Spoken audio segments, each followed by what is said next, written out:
What's up, you guys? Sean Ross Sapp, FightfulSelect.com. But hey, you know what? Right now, it's not Fightful Select. Right now, just open to the world.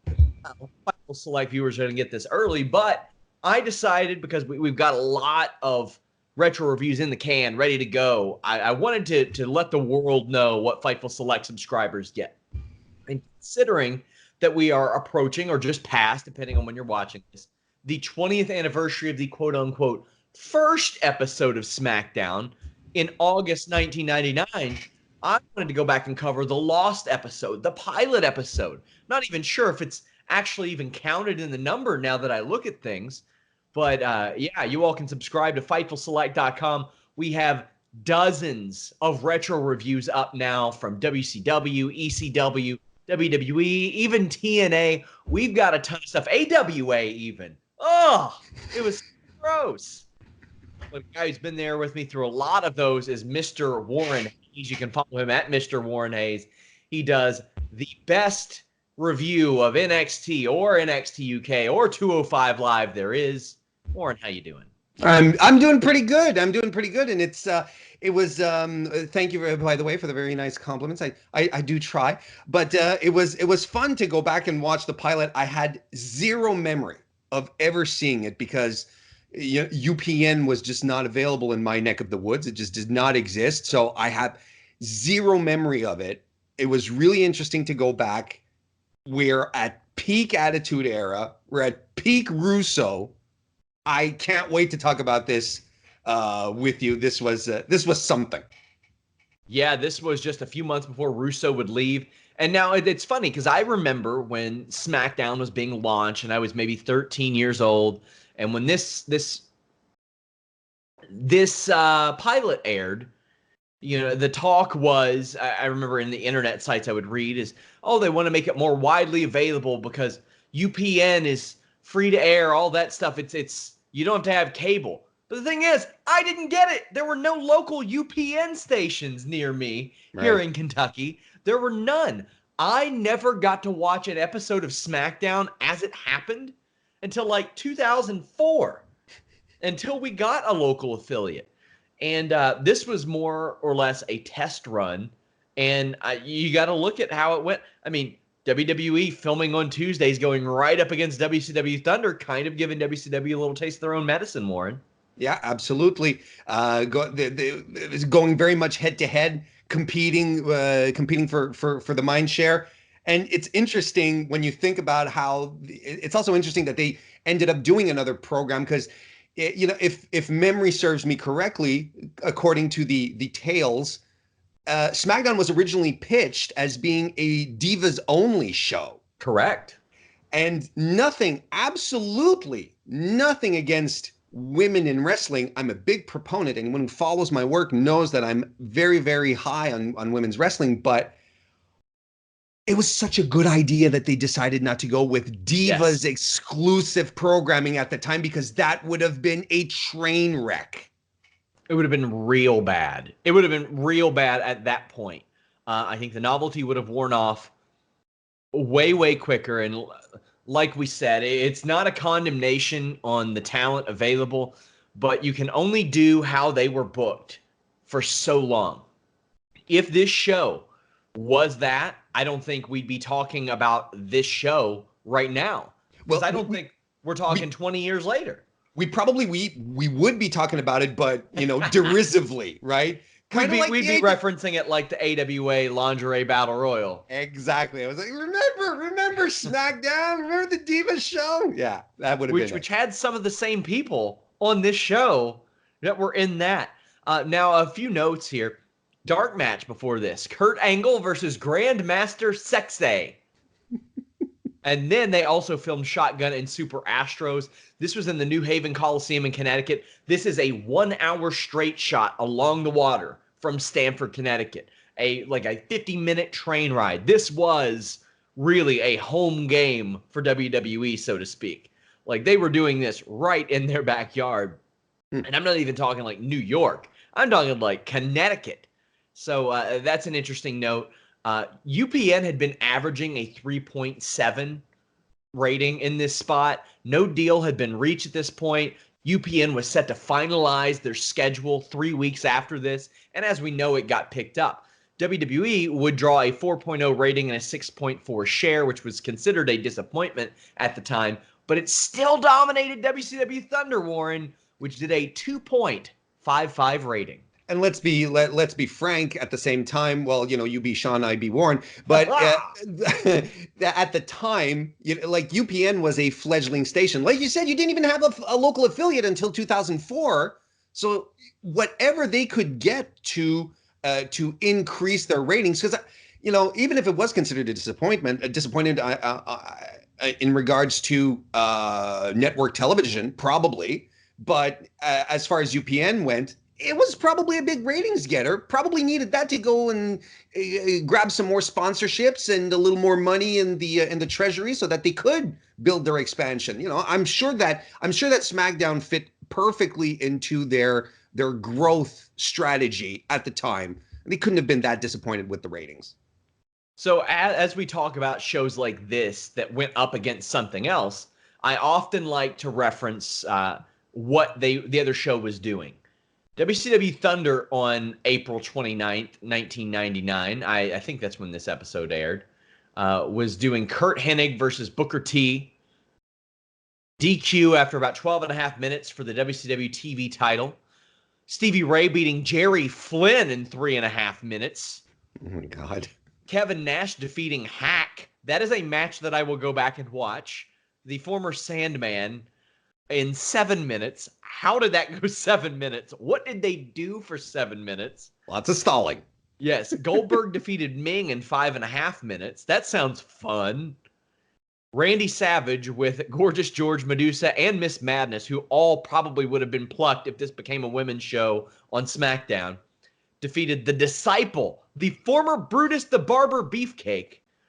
And then Diamond Dallas Page retained the WCW World Heavyweight title in a Falls Count Anywhere match to retain the title in 12 minutes.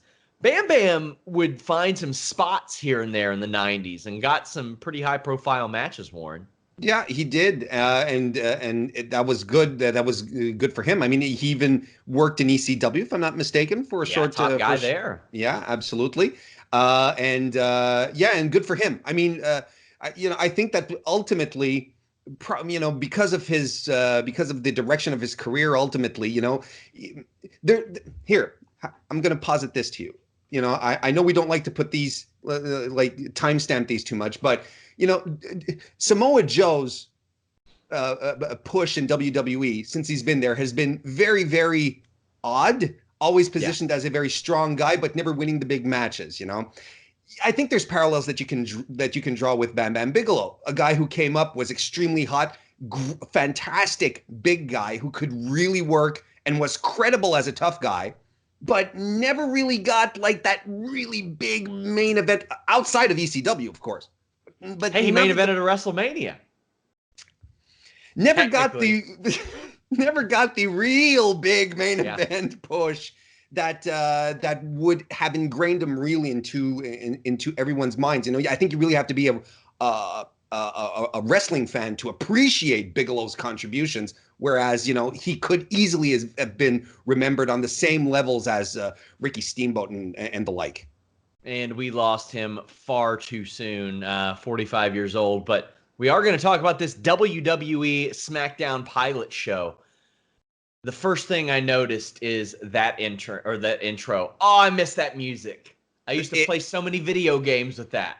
It was and it still is, in your boy's humble opinion, the best SmackDown intro with all the jump cuts. Man, it was fantastic. I got shivers. Goldust was still on that thing. And that was a little weird for me to see because he wasn't as known in this. There were a lot of things that I saw on this show and that we kind of talked about off the air. Like, I can't believe that happened. And like there are like just lines that you could tell that Vince wrote. But before we get into all that, there were certain aspects of SmackDown that had not been refined yet. The sets had not been differentiated. Instead, we had the Raw set with the curtains. Yeah. And when reviewing this morning, you may have seen the tweet, I said, here's a set that nobody asks for. The curtains, which they use at live events some now, but I remember most from the WWF Attitude game because you could customize the color of the curtains. That's what they did here. They just made them blue. That was a little surreal to see. Yeah, and that's a really good observation, especially when you consider when that once SmackDown was picked up, then they went all in with the set change. Then then there really was a difference, even in inspiration, where Raw was all about angles and being very angular and square. You know, the first SmackDown set was all about ovals and circles and rounds. So it was interesting that later on they would go a lot more all in on the set design to really differentiate both brands. What were you expecting going into this show? Aside from knowing, like I told you, I don't have any memories of actually having seen the pilot episode, so I don't know exactly what I was going into. I knew that this was the moment where the corporate ministry became a thing. And, you know, like I said, we're at peak Attitude Era as well. So, you know, I was kind of expecting a very Attitude Era show, and that's exactly what we got. It sure was. Like, the McMahons come out, and not a lot has changed in 20 years. No, because it even starts with Shane is still feuding with the baby faces in 2019. Shane McMahon was all over this show, but here's the thing. God, he was over. He was so over, Warren. But he was also so very one note. Like yeah. Like as much as these days, you know, Shane on the microphone is, I think he's best served in small doses. Like I don't think he's as good a mic worker as a lot of people like to assume he is. But back then, it was all one note. It was one expression, one tone, one inflection. He just lacked a lot of depth. But he was like so young too. Everyone was so young, Sean, except for Vince. Everyone was so young. So if you all remember, this is ahead of the higher power storyline, which makes no sense in the context of this show. Vince is out there trying to be humble, and you can tell that they're just writing it. They have no idea what they're going with the hindsight of 2020. On Raw, Stephanie McMahon had been kidnapped by The Undertaker. And she uncorks a couple of lines, Warren, that Vince McMahon wrote. She says, yeah, go ahead. No, that's fine. You read them off. She says, I was stripped of my clothes, and then pause for cheers from the crowd. Stripped of my clothes. Amazing. And then she goes, he kept touching me. Pause for crowd reaction. Yes, absolutely. Could you imagine Vince backstage like, yeah, and then you're gonna say that he fondled you. Yeah, imagine this. Imagine Vince backstage, you know, with Stephanie, and she's like, "Don't worry, Steph. Daddy will write your promo for you. I'll handle it. You just memorize the lines. Follow me, kid." Daddy knows what he's doing. All right. Oh my God, that's so horrible. He wrote that for her. So Shane McMahon was still using Vince's theme at this point, and it was incredibly confusing. Yeah. Yes, it was. He cuts a promo. This is so soap opera-esque. Like, we talk about how bad promos are present day, but this was very soap opera. But the thing is, everybody was about it in that crowd.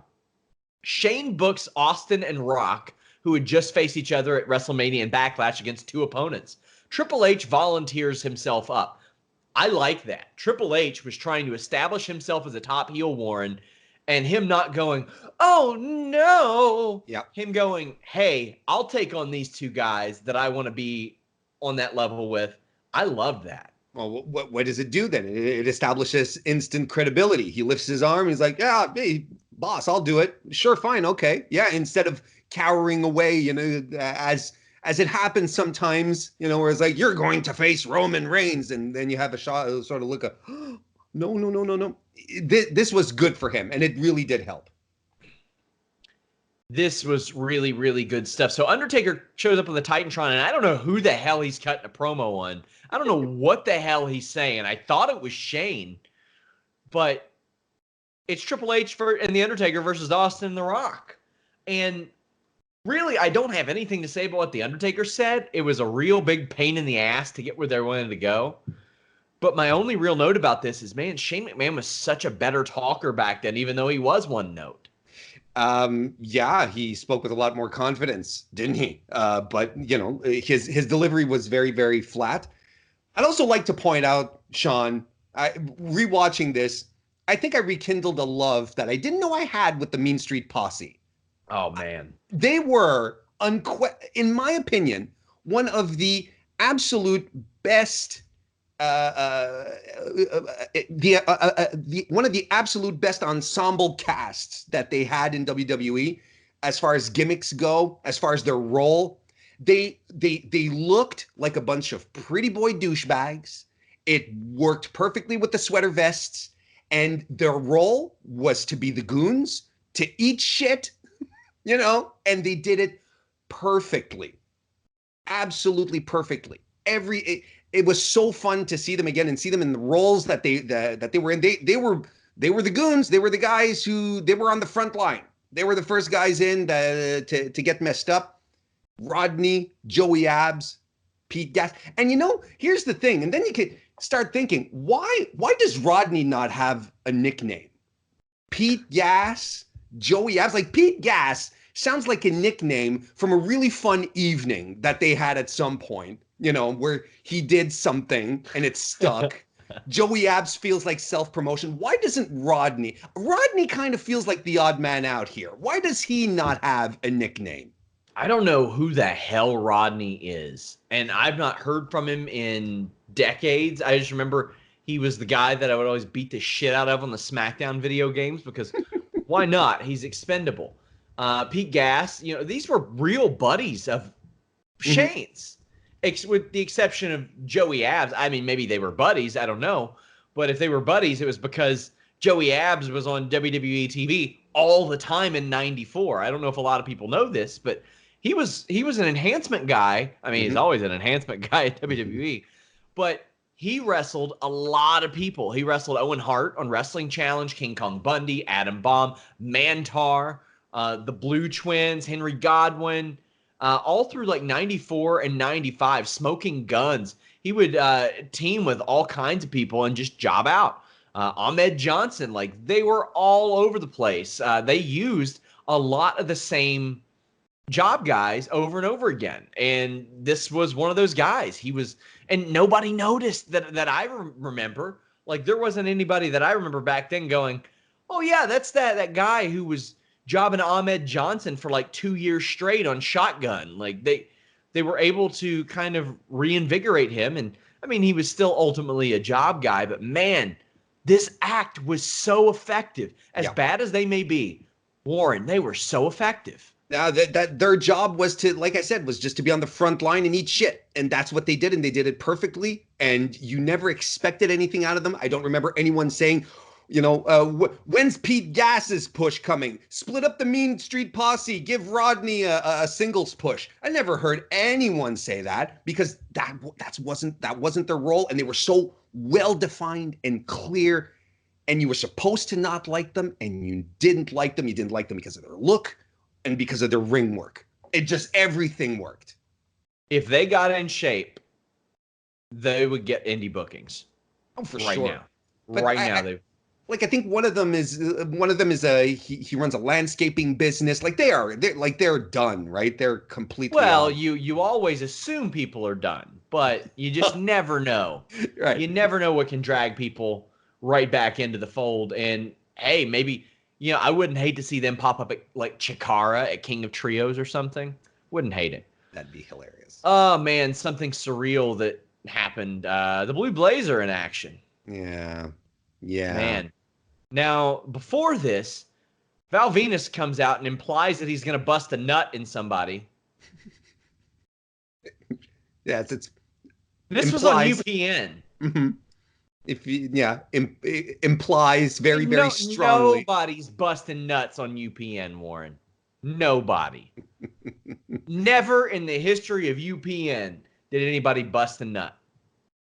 Just obscene. He was hilarious in this character for this time because he was so ridiculously stupid. Yeah. So over the top that it was parody. He's after Deborah. Jeff Jarrett volunteered. He didn't know where Owen or the Blue Blazer was, but then the Blue Blazer shows up and does a fantastic missile drop kick in his cape, which stays on like forever, Warren. Yeah, he even tears it, if I'm not mistaken, and starts tearing apart. He just didn't take it off. You know, I don't know if it was oversight or, you know, if Owen was just excited, but yeah, it stayed on him. It was worrisome. I was like, this is unsafe. Because it's one of these capes that wraps around the wrist. It's not just like a neck thing. It was actually tied around his wrists as well. So yeah, it was risky. Probably hampered some movement. They make those? I didn't know that was a thing. I didn't know. Oh, okay. So it will fly out when you spread. Okay, that makes a lot of sense now. I've never really broken down the technical aspects of capes. Man. Deborah implies that she's going to get naked to distract Val Venus.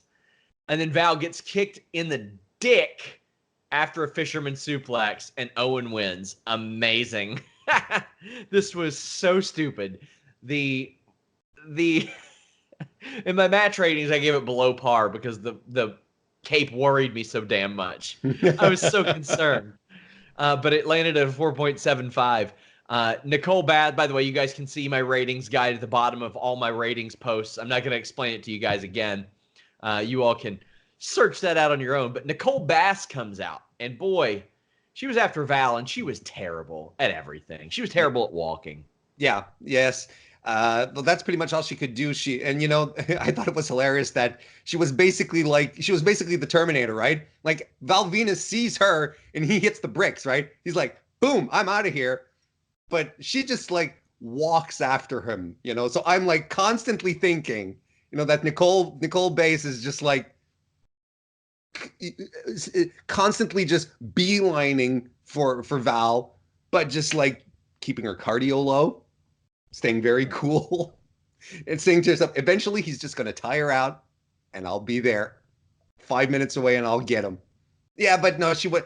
Yeah, I've seen her wrestle before. She wasn't good. She wasn't good in this, and it's not even a question of her looks or whatever. She just was not good. The Blue Blazer cut a promo backstage pretending to not know who Owen Hart was. Missed this guy. And what did he say? Say your prayers, take your vitamins, and drink your milk, is what he said. They did a lot of Hogan parodying back in this time, didn't they? Mm-hmm. Yes, they did. Yes, a lot of shots during a time where Hogan was just largely done. The Big Show defeated Test. This was a squash, and this version of Test's music sucks. It is not the iconic Test theme that I knew and loved, Warren. No, yeah, you're absolutely right. What more is there to add? You're absolutely right. This is not. I didn't know exactly who was coming out. It was, it's Test. It wasn't the beloved Test music for sure. Well, Big Show hit a drop kick. Mm-hmm. That was nice. I didn't expect that. Then followed it up with one of the goddamnedest choke slams you'll ever see. Whoa, this choke slam is amazing. And Test is not a small guy. Oh, no. Big Show was Big Show back then. And he still had all the elements that made him so fantastic in WCW, that made him the giant that everyone was in awe, where he was doing missile drop kicks and crazy shit that a guy his size shouldn't be doing.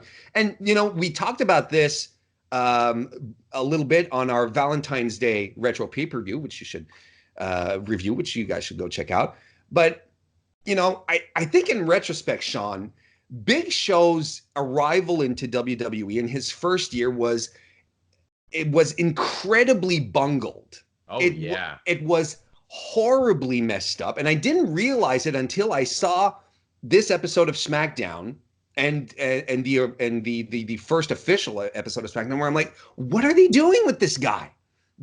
In he runs in at Valentine's Day Massacre, biggest main event that the Attitude Era had to offer. Vince McMahon and Stone Cold Steve Austin in a cage, and he comes in to interfere, but actually causes Austin to win, and it was a surprise. No one was expecting Big Show to show up. He had just been signed away from WCW. This was WWF's biggest acquisition from WCW at the time.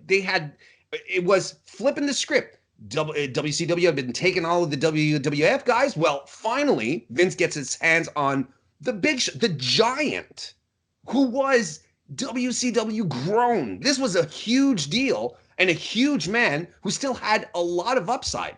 They bungled his arrival at Valentine's Day Massacre. I don't understand why he wasn't immediately inserted into the main event. It just doesn't make sense to me. It's wild. And here's the funny thing.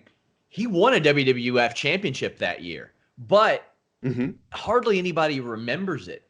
Like, I am in full agreement with you that his first year was bungled, even though he had a tag team title run with The Undertaker where they won at SummerSlam.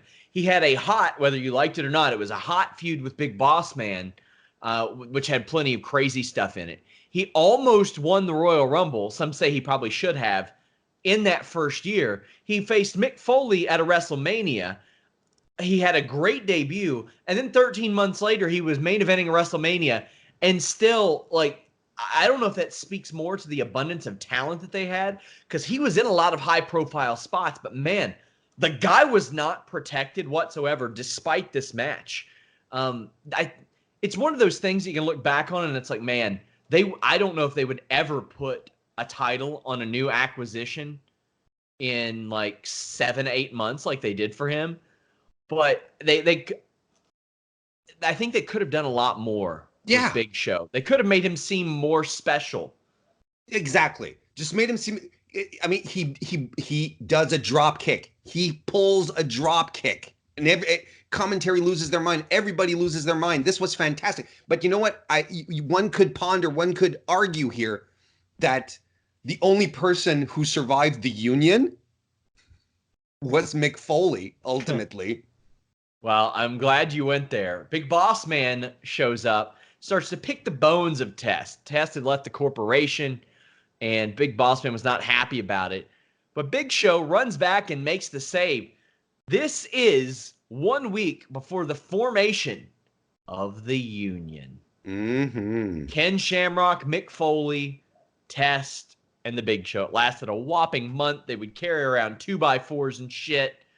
What the hell's going on here? That wasn't good. It wasn't good. And as much as I like Mick Foley, I think putting him in a leadership role didn't help. You know? Oh, yeah. Because Mankind was, you know, he wasn't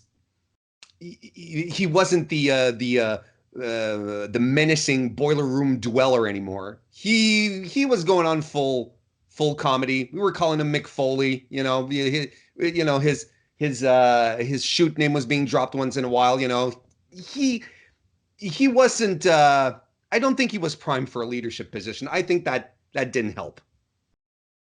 And I know there will be people that are like, "Oh, but you named off all that stuff Big Show did, and how could that be a bad year?" He didn't win his first 3 matches. He showed up on Raw and got beat by Austin. He lost to Mankind, even though it was a DQ at WrestleMania. It was a Backlash. He lost to Mankind. I have a retro review of that where I think he cut his hand open too. So, I mean, within his first month of matches, he had already lost 3 times. That's not a great thing. Nope. That's not something you want out of your big giant attraction. Especially, like I said, especially since he's such a huge get from WCW, it's a switch, a homegrown WCW guy being co-opted by WWF. Like there was an opportunity here that was not seized.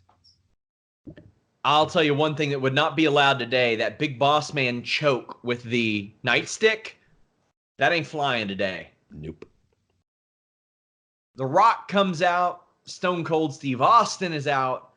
This feels like an event, Warren. Yeah. When they are near each other, I'm like, whoa. And I remember and I see why that's so special. And sometimes when you watch as much wrestling as we do, you might lose sight of how moments like that can. I mean, all due respect to Seth Rollins and Brock Lesnar, they ain't getting that these days. No, absolutely not. And I mean these two guys individually had all the heat. Like these guys they were over, and you just see them together in the ring. And I think maybe with retrospect we see it even bigger than what it was at the time. And at the time it was already huge. There was no one bigger in wrestling than Austin and The Rock. No one. And they just were able to play off each other. It wasn't even a question of, they necessarily had to give each other the rub. You know what I mean? It was just both of them in the ring created electricity, created attention. You're right. It was an event to see them there in the ring at the same time. Austin has his smoking skull belt. That's cool to see. He says he's going to barbecue The Rock. I don't know what that means. Shane McMahon is super over, as mentioned. I don't think he had even been around a year at this point, Warren. But he brings out The Undertaker. What did you think of this version of The Undertaker's music? I had forgotten about it, and it's not my favorite. Definitely not my favorite. But the whole Ministry Undertaker was weird, because you kind of see him as one part dead man, where he's still very menacing and very dark and brooding, but he's trying to talk more. He's trying to, he talks more, and he's trying to get into a language that's a little more common and not as, just rest in peace, and just hitting his cues. So you kind of feel the transition, very slow as it may be, towards the American Badass. We're not there yet. He's not full on abandoned the gimmick, but you can feel like he's trying to be more of a cult leader instead of a dead man. And he was in this weird period where he got hurt a lot over like 90, 98, 99, and then went into his new gimmick. The corporate ministry then forms. It's Undertaker, Triple H, Mideon, who is former WWF Tag Team Champion Phineas Godwin. He would win the European title. The former King of the Ring, Mabel, who is now Viscera. The Acolytes, which consists of former World Champion Farouk Ron Simmons and future World Champion Bradshaw, JBL. Chyna, we all know her impact on the business. Big Boss Man, a future Hall of Famer. Paul Bearer, and the Mean Street Posse. So lots of guys to eat some ass whoopings there. Mm-hmm. and a couple to deliver as well, or at least to give the impression that they can. that they can. This was, it was such a weird pairing. The corporate ministry, it just. To me, it's kind of peak Russo. And yet, where he's like, well, we have these two factions. Why don't we merge them? But one of them is like a capitalistic, power hungry, very business minded organization. The other one is a bunch of cult freaks. Yeah. We'll put them together. No one will expect it. It's a swerve. And it kind of gives one of these swerves where you're like, okay, well, it's cool that all these guys are together, but the corporate ministry is it's stretching it a little. Yeah, this would only last a few months, and by August, really, it was all done. It'd last long enough. It'd last long enough. Yeah, they got what they needed out of it, I think. Oh, man. Then we get D'Lo Brown defeating Droz. You want to talk about surreal. The Blue Blazer, that's surreal. D'Lo Brown facing Droz and seeing him do the move that would later paralyze Droz, that's surreal as well. But I look at Droz, man, I was a fan of Droz's. And if he were around today, that guy, if you want to talk about a coveted performance center recruit. For sure. Triple H would be like, oh, man. Give me that guy. He would love Droz. Pair him up with Mojo Rawley. They could mow some sons of bitches down. The first thing I noted, Ivory's with D'Lo, and goddamn, she is ripped. Yeah. That woman is in shape. My God. Now, the funniest part of this is the explanation of why Albert is there. Do you know why Albert is there? Yes, because he's Draws's personal tattoo artist. And he was upset that a piercing that he gave to Droz got ripped out by the big boss man on TV. Oh my God. I didn't get that one. Oh my. Yes. Oh, Oh, that's fantastic. it is phenomenal. Phenomenal. Now, here's the thing. Boss Man was also heavily involved in this show. And spoiler alert for those of you who are watching that aren't subscribing to Fightful Select, in a sort of commemoration of SmackDown moving to Fox and the 20-year anniversary, we're also going to cover quote-unquote episode 1 of SmackDown on Fightful Select. Make sure you guys subscribe. It's the lowest tier, but Boss Man's heavily involved in that show too. This was a big-ass year for the Big Boss Man, and I mean, he wasn't there for this, but he was a part of this. He was the explanation of why is Albert here? Man, Big Boss Man, underrated glue in WWF in 1999.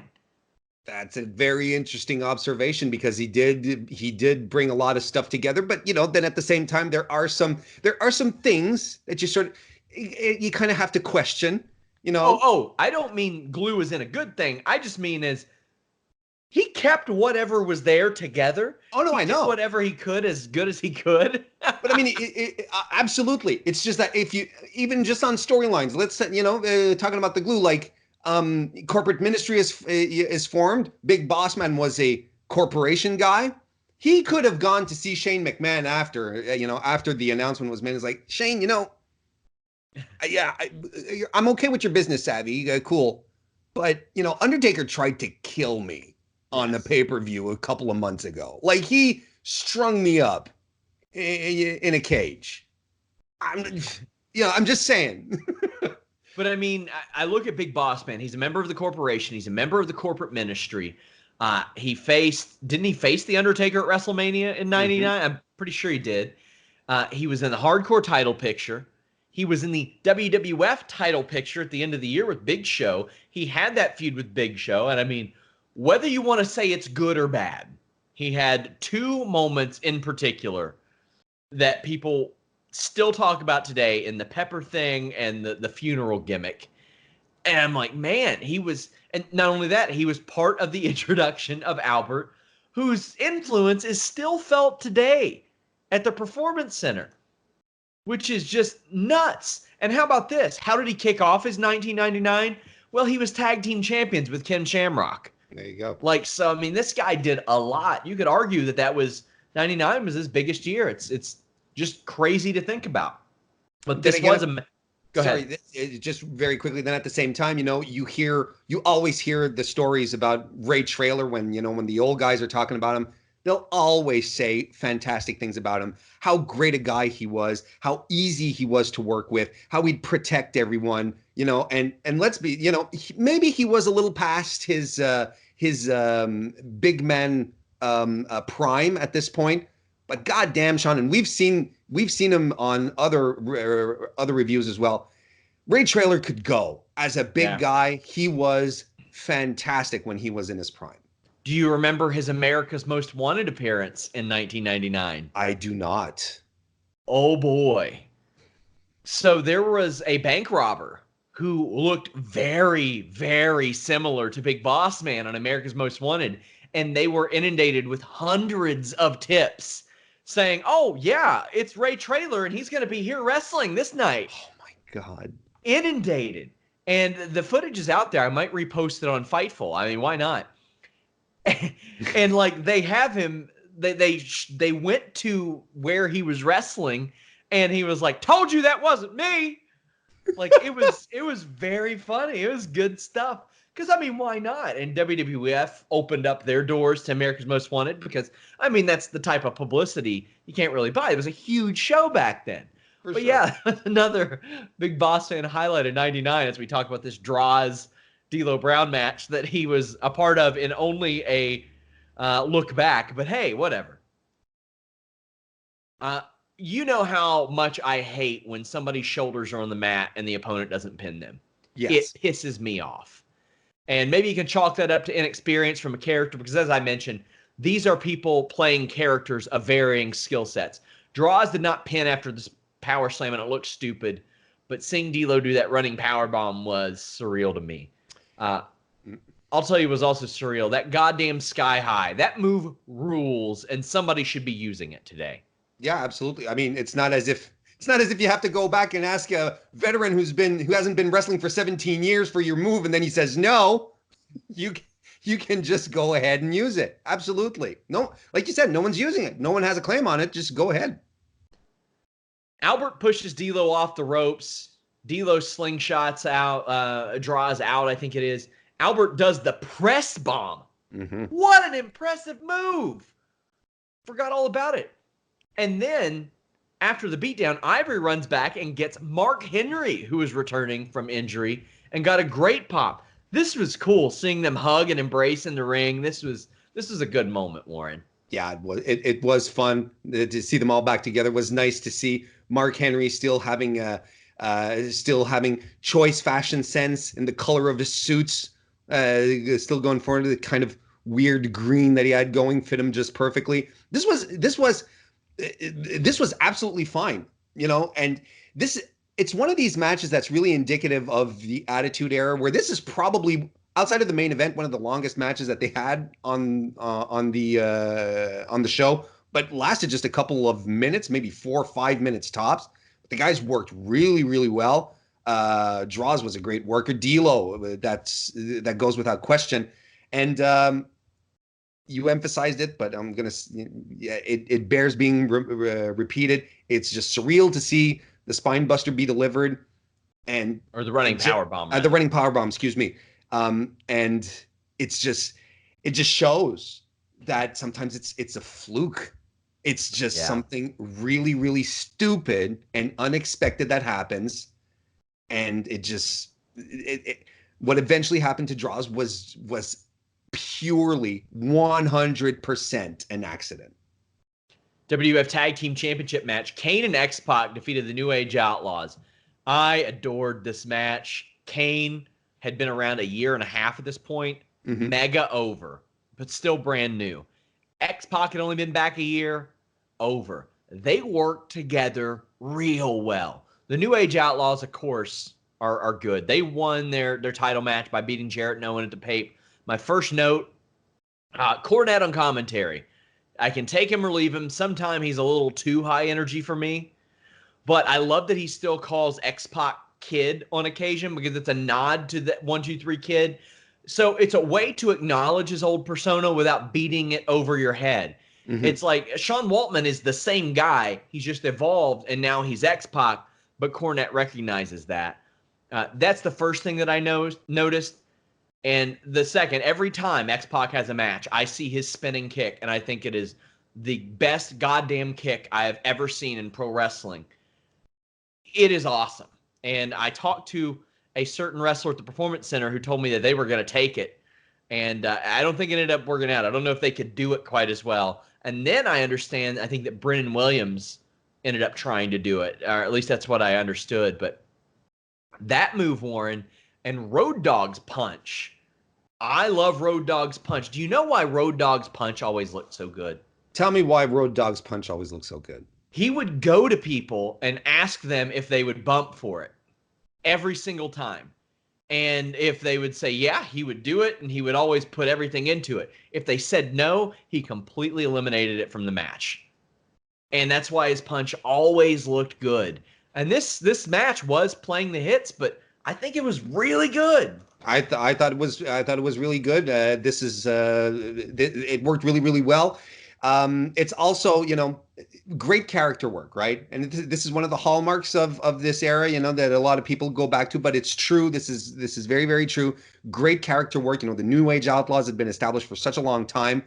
X-Pac and Kane were the perfect oddball pairing, and Kane here he was in transition out of his Silent Monster He era. didn't know what he was going to do. He did, and he came across as socially awkward, just like a sociopath, not quite sure how he should be reacting, because he was going after X-Pac a couple of times, but that's because it's Kane. Kane was he's a maladjusted human basically. So I love that they worked that within the dynamic of the team, and it worked out really, really well. It was interesting to see here, the ongoing dissolution of D-Generation X. DX existed in anything but its name, because they were still coming out with the music, doing the suck it chants and so on and so forth, but DX didn't exist anymore.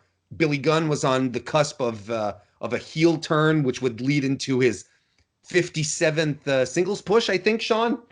Something like that. I love a good Faymaster, though. That's one of my favorite moves. A Billy Gunn Faymaster. Yeah. It's one of my favorites. Yes. Road Dogg falls into Gunn mid-body press. X-Pac pins him. I just love this. Billy Gunn isn't happy with Road Dogg. They team up once more and start feuding. Billy Gunn actually hunted down X-Pac and attacked him, but Kane would save him. So a little bit of progression there. And Kane and X-Pac would be involved with each other for better or for worse, singles or team, for like a year. Like I think they were together in about 9 pay-per-view matches over a year. Yeah. Oh, it's time. Well, okay, I want to save our main event for after this. Hardcore match. Ken Shamrock defeats Bradshaw. I liked Ken Shamrock's backstage promo. It seemed very realistic and very like UFC, like they went into the locker room and talked to him. He seemed legit here. I liked it. He always looked legit to me. Like, as far as guys who I just look at and know that they could snap my neck in two without me even realizing that they're doing it, Ken Shamrock has always been that. And yeah, absolutely. Nice little show of realism. It was, I think they used Ken Shamrock as much as possible as a character, sort of a more grounded character amongst the larger than life types. And I think that played to his strengths, but it also ultimately may have been a detriment to him. In this era of very huge personalities, Shamrock, but this was exactly within his wheelhouse.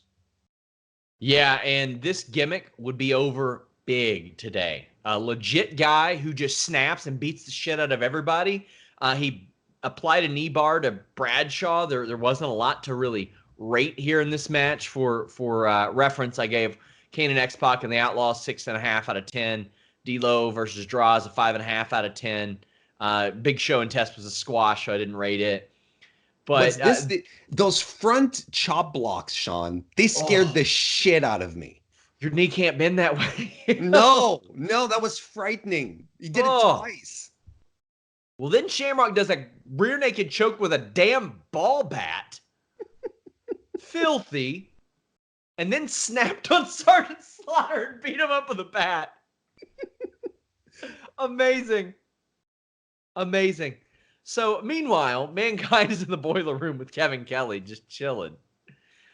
Mankind cuts a promo, doesn't really say much. We see the corporate ministry backstage in a pretty run-of-the-mill locker room, which I dig. I like the grittiness. Mm-hmm. Eric Bischoff told me in an interview a few months ago that he thinks that WWE production is a little too polished to the point where it feels like it's lost its unpredictability. I thought this aspect of things was charming. You see like a water bottle on the floor back there. Everything doesn't have to be pristine. Why would they want cameras in there anyway? It should be like a camera just kind of rushed in there. Yeah, exactly. Well, Big Boss Man is out. It was cool to see him back after he had been featured earlier, because these days you're on the show and you're gone. Double arm DDT, but Boss Man runs away only for Test to throw him back in. Big Show 2, Mankind wins with a quick mandible claw, and this is the Union being formed, not officially, but do you remember their official full name? I'm glad you brought that up. Their official name is the Union of People You Oughta Respect, Son, also known as Up Yours. Oh, God, I love it. I love it. This is amazing. So let's get to it. The real main event. Jesus. No, it's not Triple H and The Undertaker versus The Rock and Stone Cold Steve Austin. The Brood is out for an interview. And man, I just want to preface this by saying Gangrel is one of the nicest people I've ever talked to in wrestling. I even tell a story about how a little bit of my childhood was killed when I get a text message from him with a smiley face that says LMAO. And I'm like, oh, okay. Him. He cut one of the worst promos I have ever seen in my life, Warren. I don't know what he said, but I know that here and there he went, ha!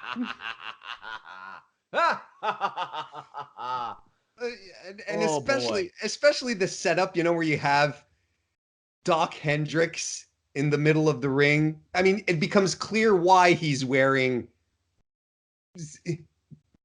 beige, peach, some kind of off salmon color. I'm not quite sure how you call it, like from head to toe matching. But, the basis of this promo was to explain that they're cast off from the corporate ministry. They're not a part of the ministry anymore. They were, they're not a part of the big group. Now they're their own thing. But, I don't know who thought it was a good idea to put a microphone in front of Gangrel, other than just, hey, he's the leader. He has to talk. It was awkward, man. And Christian didn't talk. And I would say easily Christian was the best talker of all three of them. Hey, on this night, Christian was the best talker of all three of them because he didn't say anything. Edge's promo is so bad, but here's the thing I noticed. You could hear pockets of like teenage girls screaming in the audience. When Edge took his sunglasses off, yes, it was wild. It was really, really wild, and you could tell Edge delivered his lines with more intent and charisma and logic than what Gangrel did. But he was reading lines. He was reciting his lines. You could tell that it was just coming out of memory, and it was just a little too goofy here. The funniest part is the point of this is to get Edge on the mic, and the second point is let all this audience know that we're acknowledging that Doc Hendrick is Michael Hayes. So they'll go, but you know that, don't you, Michael? And then they beat down Michael, but Jim Cornette is trying to give Michael Hayes' life story. Oh my God, it's Michael Hayes. He's part of the Fabulous Freebirds. He was in WCW for quite a while, NWA as well. One of the greatest tag team wrestlers of all time. What's going on here? Jeez. He busts an aneurysm trying to do it. Yeah, we're talking about lifestyle. Doc Hendricks was like, your lifestyle is weird. That's why they started talking about Michael Hayes. Michael Hayes actually accuses them. He says, "What? I don't know what you guys are smoking." Yeah. And I'm like, Jesus, coming from Michael Hayes? Nah. Hey, couple things that aren't happening on UPN. Ain't nobody busting nuts and nobody smoking anything. No, that's for sure. I think this is like the first time in the history of the world that Michael Hayes was concerned about what someone else was smoking. Oh, we get the bloodbath. You know what's up. Tag team main event. Jim Cornette used the term cahoots about 300 times here. This was also an overused term, if you remember. About 8 months before that, when The Undertaker and Kane were in cahoots. I had never heard the term cahoots before I started listening to professional wrestling, Sean. It's such a Vinceism, for sure. We hear No Chance in Hell for about the 30th time. It's true. And You know, for all the flack that Tony Schiavone got for the greatest night in the history of our sport, you could tell that Michael Cole was fed the line, perhaps the greatest tag team match in WWF history. I think that was him. I think it was Michael Cole. Mm-hmm. And it was not. I mean, it had a lot of star power. It sure did, but damn. The Rock gets beaten down and glass shatters. This was the perfect way to start this match, Warren. And you know what I liked is that he gets beat down because he comes out alone, because they established right earlier on that Rock and Mankind and Austin, they don't like each other. They don't need each other. So Rock comes out first, and yes, he gets double teamed. He gets the shit kicked out of him. And I'm sitting there saying, why isn't Austin coming out? It took a while. So I'm seeing Steve Austin, of course, in kayfabe, in gorilla position, you know, and you have people around him going, Steve, Rock is being beat out. It's time for you. And Steve goes, no. Wait a minute. Just hang on. Wait a couple of more seconds. Steve, you're going to lose the match. Like, he might be taken out. No. Just wait a bit more. Oh, okay, let's do it. You know, like, Sean, he's just hanging on. He's like, no, let The Rock eat some shit a bit, and then I'll go in and save the day. And it was great because The Rock was over at this point, and Austin making the save. You got to hit that music because that's going to get the reaction. He did kind of a lazy Thez press on Taker. And in modern days, I feel like Rock and Austin would have teamed together like 6 times on the way to the WrestleMania match or something. But this is just 4 super over people existing and not really a match taking place. Corporate ministry is here. The union is here. Vince is here. And he punches Shane and then takes a goddamn filthy chair shot from Taker. This was gnarly, Warren. Right on the head. Right on the cranium. Completely unprotected. No hands up. And I mean, and that's the thing, right? It's like, this is the position that Vince McMahon would always put himself in. And then after that, when Vince asks you as a wrestler to take a chair shot to the head, what are you going to say, Sean? The boss takes the chair shots to the head. The boss blades in Hell in a Cell or in a cage. He falls off of it through a commentary table. Are you going to tell the boss that you're not going to take the bump? Jesus. Austin gets up and stuns all the people he needs to stun, and that's a wrap. Corporate ministry night 1 got their comeuppance. Shocker, there was no long term here. Now, the shit does not make sense because Vince would be revealed as the higher power, and he's eating chair shots and he's fighting Shane. They had no clue what was going on. Do you know who the original pitch to be the higher power was? Go ahead. I think I do remember, but I can't remember. The fallen angel, Christopher Daniels. That's right. Who probably would have been much better. That was the pilot episode of SmackDown. Reminder, guys, dozens of retro reviews over at FightfulSelect.com. Fightful Select subscribers got this early, even though I'm putting it out there for Fightful members. All in all, this was a very interesting episode of SmackDown. I don't know if I'd call it good, but it was a watch. And like I said, when I don't have to worry about what happens next week, I can enjoy wrestling a little bit more, Warren. It was all of WWE's biggest hits. You got all the characters, you got the big stars in the ring at the same time. It was to show UPN that, you know, the audience knows these people, they get reactions. There was nothing that wasn't crafted for UPN executives that night. You can even say that even at some point, you can even say that the involvement of sexuality towards the women was very, very toned down. When Deborah opened up her vest to show off her boobs during the match, the camera was behind her. Yes. You know, as opposed to on Raw, where we'd be right in the middle of her cleavage. Sable wasn't on the show. They mentioned her. They said that, you know, she was very busy, you know, doing photo shoots, whatever, but she wasn't there. So the whole, you know, that part, the more raunchy aspect wasn't there, but everything else was perfectly Attitude Era. 24 minutes of wrestling, Sean, and a 2-hour show. I mean, if you're going to pilot, if you're going to pilot your Attitude Era WWF show, that's it right there.